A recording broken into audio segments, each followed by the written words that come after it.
Hello friends, this is Professor Samir Sheikh, Assistant Professor at NB Navles Singh College of Engineering, Solapur. I have total 15 years of experience and my specialization is CAD/CAM and automation. So we were discussing about the 7th unit of this subject, which is CAD/CAM and CAE, and the unit name is of course tooling for CNC machines. In this particular unit, we have discussed about the tool magazines, types of tool magazines, and we have discussed about what is automatic tool changer, and we have discussed tool holders and adapters. Today we are going to discuss 2-3 points which will conclude this particular unit. The first point here is tool setting. The cutting tool is actually done by the cutting tool. Obviously all of us know that the cutting in the machine is done by the cutting tool itself, so it's a very essential part of any kind of machine, whether it's a conventional machine or whether it will be a CNC machine. So the part programmer must know the position of the cutting tool to tip, right? So basically the point here is whenever a part programmer writes a program, the programmer should be aware about the position of the cutting tool tip. Where is the cutting tool, what path it is going to follow for machining operation. Each and every position should be very precisely calculated, very precisely put up on the paper, so that the cutting tool will follow exactly that path. So the part programmer must know the position of the cutting tool tip. Okay, so important to know the actual dimension of the cutting tool when it is placed inside the spindle. That means different cutting tools have different lengths, they have different diameters. Okay, a milling cutter with 5 mm diameter will have a different length. A milling cutter with, let us say, 25 mm diameter will have a different tool length. So it is very important to know what actual dimensions of the cutting tool when it is being placed inside the spindle. Okay, so as the operation changes, the cutting tool changes. Okay, so as I told you just now, different diameters will have different length of the cutting tool. So my point here is I should know what is the exact length of that particular tool and what is the exact diameter of that particular tool that is being used. Okay, all the cutting tools are not same. Okay, as I said, the length of the cutting tool is different, and as well as the diameter is also different, okay, for different types of operations. So it is necessary to know the deviation of the tip of the tool from the gauge point of the spindle. That means the point from where I put up the spindle to the length of the cutting tool, it should be known to me. Okay, so for this purpose I need to have a arrangement which is nothing but tool presetting. It is called as a tool presetting, where I will measure the length of the tool as well as the diameter of the tool.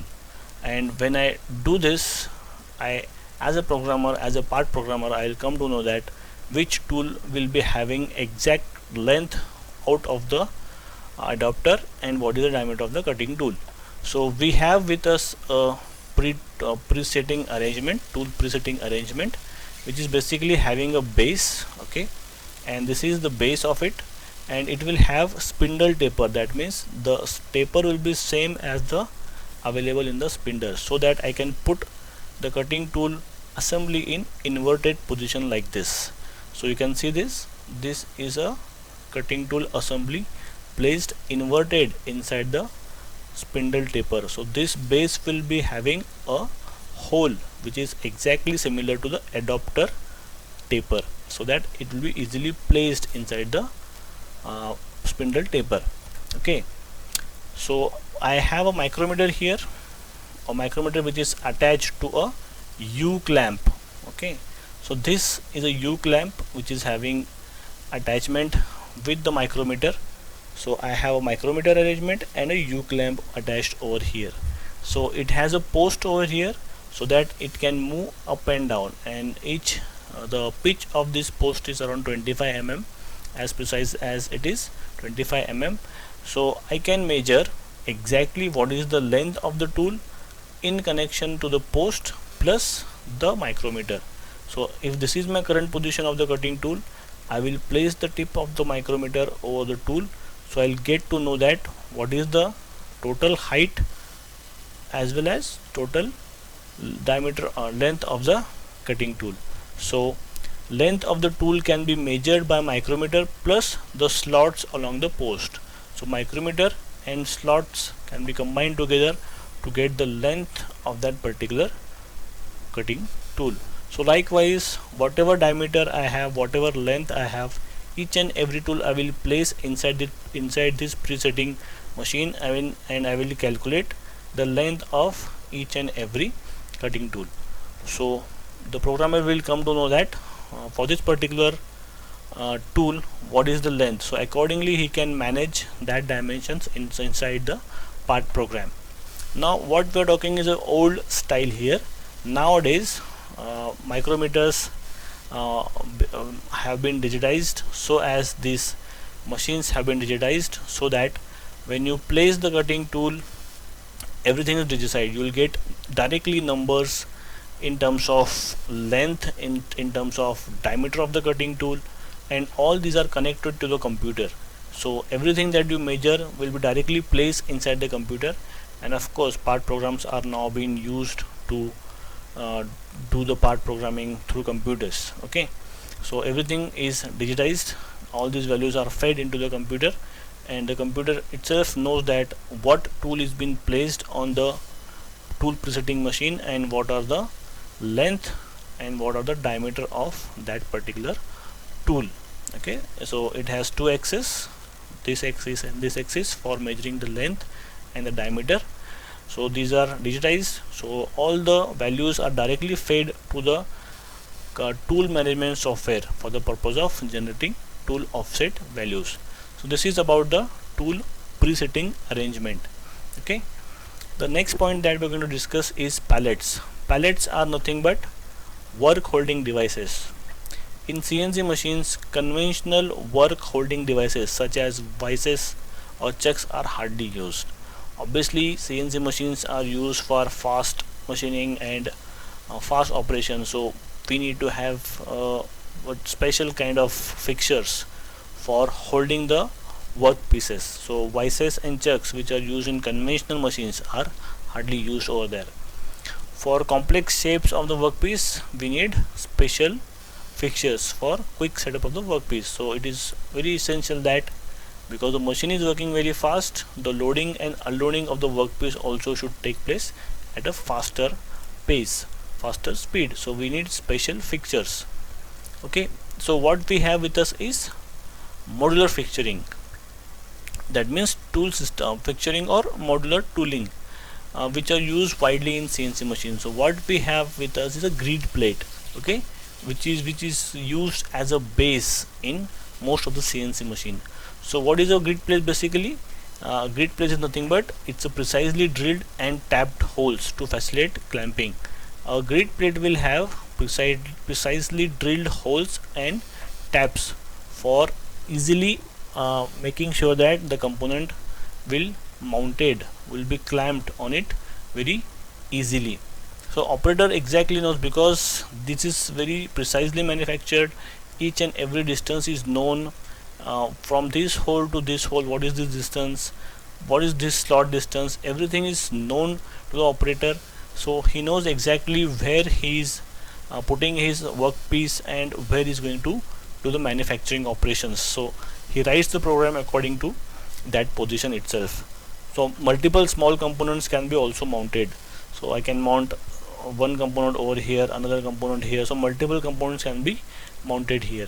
I have a single video clip with me for demonstrating the video for grid plate.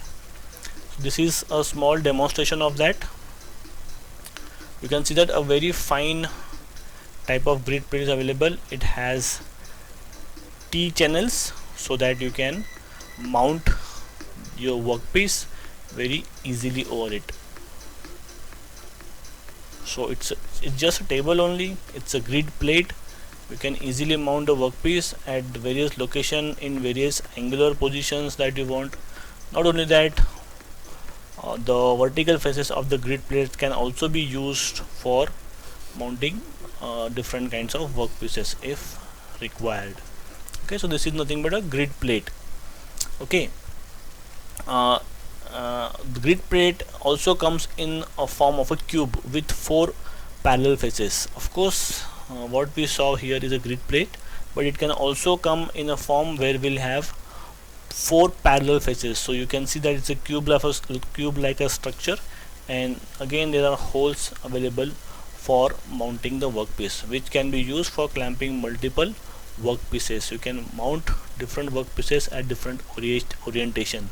And of course, this arrangement, if I mount on a rotary table, okay, rotary table, it can be used for indexing in angular direction. So rotation and machining can be, and parallel faces are used for mounting 4 different workpieces at a time, and you have to rotate only by 90 degrees to make sure that the workpiece comes in the machining position. So a single fixture can be used to mount number of workpieces at a time. Along with this, we can also have angular blocks or angle blocks and base elements. So you can have, along with the grid plate and the grid plate with a cube, you can also use angle blocks, and you can use base elements like this, which will facilitate easy mounting of the workpieces. Okay, not only that, there are different types of arrangements also available in a CNC machines where multiple pallets can be used for clamping the workpiece. Let us see the demonstration. Basically, this is a twin pallet system. It is called as a twin pallet system. You can see that when one component which is placed, let us say which is placed on this particular pallet, goes inside the machine, okay, and the machining operation starts over here. The machine closes the door, machining operation starts here, and by this time we can place one more component, we can clamp one more component by using grid plate and other modular devices, okay, and we can put that directly inside the machining. So we are saving here the non-productive time, and we are making sure that the machine is completely under loading instead of remaining ideal. So this is about pallets. The last point here is modular tooling available in CNC. So variety of machining is needed to manufacture a part. Of course, we need different manufacturing procedure. Variety of manufacturing aspects are needed, okay, to manufacture a part. CNC machine make use of tools with different shank sizes and shapes, which requires different tool holders for clamping them securely in the tool turret. We have seen that the cutting tool with different adapters are available. Whatever type of tool you use, it gets fitted inside the spindle very easily. So that is nothing but modular tooling. So design of the tool storage magazine and tool change function becomes very difficult. This can be tackled with modular tooling system. Okay, basically what I want to say here is, whatever type of tool is available with you can be very easily fastened inside the turret or inside the magazine with the use of modular tooling over here. So you can see that it's a single point cutting tool available here. So with this arrangement, and this is the end clamp which is available. So for all the type of cutting tools, we have the same kind of end clamp, so that will easily fit inside the turret. So this is nothing but the modular tooling that is been suggested over here. In this system, all the tools have same holding method.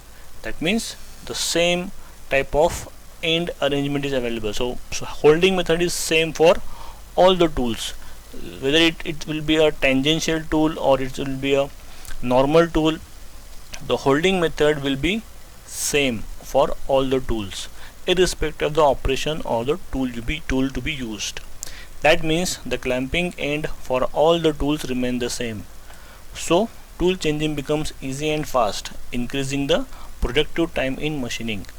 That is, increased feed rates, good quality of workpiece, tool life increases. Okay, so this is about modular tooling. So that is the end of the 7th unit. Thanks for watching.